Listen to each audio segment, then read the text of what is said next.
Okay, we're learning the 12th Mishnah in the third parak on Bava Metzia. Handouts on the beam, we can find on page 111. Zecher Nishmas Nachshomer ben Tzvi Ariel. Mishnah Yud Beis. Hasholech Yad B'Pikadon. Somebody who sends his hand against the Pikadon, against the thing that, the object that's been entrusted to him to watch, or to hold on to. So he's not allowed to do that. He's not allowed to use it. And if he does, so now it's a form of theft to a certain degree. So Beis Shammai Omrim, Yilka B'chaser V'yaser. So Beis Shammai says basically he's struck with the loss and the gain. Meaning if, let's say an animal was given to him, let's say the sheep was given to him, and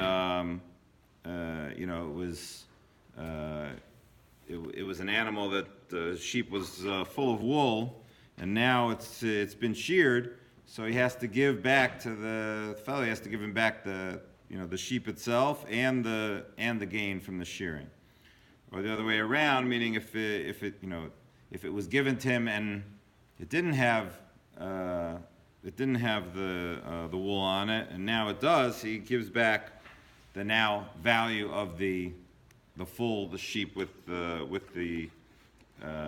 wool on it. He has to suffer the loss and the gain. He has to give back whatever the advantage is to the original owner. Beis Hillel Omrim Keshatz Hotzah.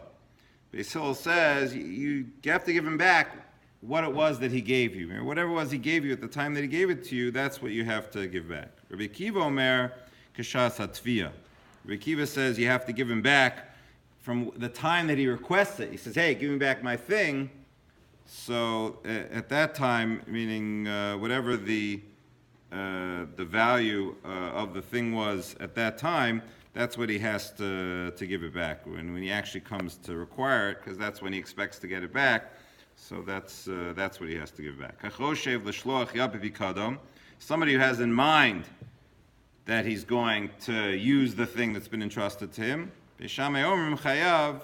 Beis Shammai says he becomes responsible at that moment, as long as he, has in mind that he's going to do it. And in fact, he says it in front of Adam. He says in front of witnesses, "Hey, I'm planning on taking that thing," and everybody sees it.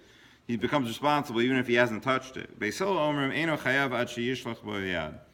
Beis Hillel says no, he doesn't become responsible for it until he actually sends his hand against it. Shenemar Imlo Shalach Yado Imlechas Re'eu.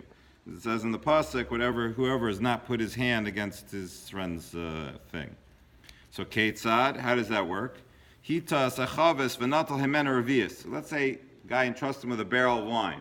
So he turns the barrel on its side a little bit and takes out a cup of revius. He takes out a cup's worth of wine. V'nishbra, and then it breaks. So Eina Mishalem Ela Revius. He only has to pay him for the revius. He only has to pay him for what he took out. The rest he's not responsible for. It was an ones, something happened.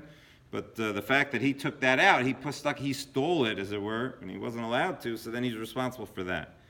However, Higbia v'natal himena revius v'nishbra. If he picked the entire barrel up, so he didn't tilt it on its side, but he picked the whole thing up, and then he poured himself a revius, Mishalem Demekula. Then he has to pay for the whole thing, because when he picked it up, it's as if he stole the entire thing, and then he became responsible for the entire thing. So it became his through the theft, in the sense that he's now responsible for it.